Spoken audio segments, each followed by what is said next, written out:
জাতীয় রাজস্ব বোর্ডকে ডিজিটালাইজেশন করাটা খুবই গুরুত্বপূর্ণ।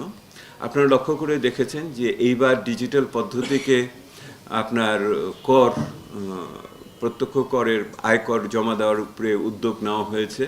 সমস্ত সরকারি কর্মকর্তাদের বাধ্যতামূলক করা হয়েছে যে ওই রকম একটি বাজেট দাঁড় করানোর জন্য, মানে 6 মাসের কর্মপরিকল্পনা দাঁড় করানোর ক্ষেত্রে কি কি উপাদান থাকা প্রয়োজন, এটা আমাদের একটু পরিষ্কার হওয়া দরকার।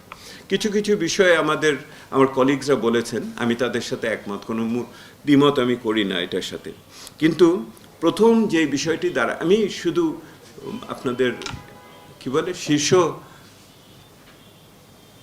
বাক্যটি কি বলে যাই, কারণ এটা 1 নম্বর তো অবশ্যই মূল্য নিয়ন্ত্রণ, মূল্যস্ফীতি নিয়ন্ত্রণ এটা বিশেষ বিষয়। কিন্তু এই মূল্যস্ফীতি নিয়ন্ত্রণের সাথে আরও দুটো বিষয় আমি মিলিয়ে দেখি। একটা হলো খাদ্য নিরাপত্তা, আরেকটা হলো সামাজিক সুরক্ষা। মূল্যস্ফীতি নিয়ন্ত্রণ, খাদ্য নিরাপত্তা নিশ্চিত করা এবং সামাজিক সুরক্ষাকে কার্যকর করা, এই তিনটে বিষয় একই সূত্রে গাঁথা। এটা একটা অন্যতম প্রধান আমাদের লক্ষ্য হতে হবে পরবর্তী 6 মাসের জন্য, বর্তমানেও তাই বিষয়। দ্বিতীয় যে বিষয়টি আমি মনে করি গুরুত্বপূর্ণ, সেটা হলো ওই যে বলা হয়েছে না যে সাপ্লাই সাইড, তার মানে হলো ব্যক্তিখাতের বিনিয়োগকে চালু রাখা। ব্যক্তিখাতের বিনিয়োগের ক্ষেত্রে দুটো বিষয় গুরুত্বপূর্ণ। একটি হলো তাদের তারল্যের সংকট। এই মনে রাখবেন, যতখানি না সুদের হারের ব্যাপার, তার চেয়ে অনেক বেশি এখন তারল্য সংকটটা আরও অনেক বেশি গভীর। সেহেতু তারল্য সংকট কিছু করার ব্যাপারে হচ্ছে। আর দ্বিতীয় যেটা হলো সেটা হলো জ্বালানি খাত, গ্যাস নেই। সেহেতু ব্যক্তিখাতের বিনিয়োগকে চালু রাখার আমার কাছে দ্বিতীয় প্রাধিকার হিসেবে, এবং সেটার ভিতরে জ্বালানি এবং অর্থায়নের দিকটা খুবই গুরুত্বপূর্ণ। তৃতীয় যেটা আছে সেটা হলো সরকারি বিনিয়োগ। সরকারি বিনিয়োগে দক্ষতা বৃদ্ধি যেমন গুরুত্বপূর্ণ, কিন্তু একই সাথে সরকারি বিনিয়োগের অর্থায়নের দিকটাও খুবই গুরুত্বপূর্ণ। সরকারের বিনিয়োগের ক্ষেত্রে এই মুহূর্তে নিঃসন্দেহে যত বেশি সম্ভব জমে থাকা বৈদেশিক ঋণ যেগুলি ব্যবহার হয়নি এতদিন, ওইগুলোর প্রতিবন্ধকতাগুলো কাটিয়ে সরকারকে সেই ঋণগুলোকে নিয়ে অর্থায়ন করা দ্রুততার সাথে।